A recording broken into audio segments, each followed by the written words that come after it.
अस्सलाम वालेकुम दोस्तों, आज हम बात करेंगे कि अल्लाह के रसूल सल्लल्लाहु अलैहि वसल्लम ने ऐसे मर्द और ऐसी औरतों के बारे में क्या फरमाया जो नामहरम से हाथ मिलाते हैं या हैंडशेक करते हैं।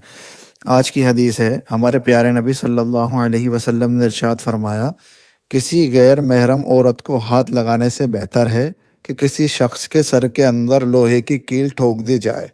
दोस्तों, इस बात से पता चलता है कि इस्लाम में गैर महरम औरतों को हाथ लगाना कितना बड़ा गुनाह है। महरम और नामहरम के बारे में जो लोग नहीं जानते हैं तो उन्हें बता देते हैं।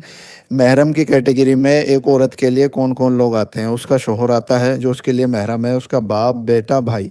इन सब के हाथ लगाने से औरत को कोई दिक्कत नहीं है। लेकिन इनके अलावा जितने भी लोग हैं, अगर वो किसी औरत को हाथ लगाते हैं या औरत इन लोगों के अलावा किसी भी शख्स को हाथ लगाती है तो वो नामहरम है और हराम है उसे हाथ लगाना। ये हदीस उसी बात की तरफ इशारा करती है। प्यारे दोस्तों, जैसा कि हम सब जानते हैं, अल्लाह ने अपने रसूल सल्लल्लाहु अलैहि वसल्लम की ज़िंदगी हम सब के लिए इस तरीके से पेश की है कि हमें ज़िंदगी गुजारने का सबसे अच्छा तरीका हमारे प्यारे नबी ने बताया है। अल्लाह के रसूल सल्लल्लाहु अलैहि वसल्लम ने जीवन गुजारने का तरीका ऐसा बताया है कि अगर हम उस पर चलें तो इंशाअल्लाह जन्नत को पा जाएंगे और ज़िंदगी हमारी सुकून में हो जाएगी।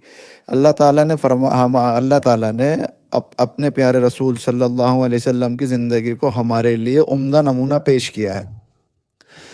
इंसान को गैर महरम औरतों को हाथ लगाने से बचना चाहिए। आज के दौर में, जैसा कि हम लोग जानते हैं कि इस दौर में गैर महरमों से हाथ मिलाना और लगाना सब आम बातें हैं। इंसान को इन सब बातों से बचना चाहिए और अल्लाह से तौबा करनी चाहिए।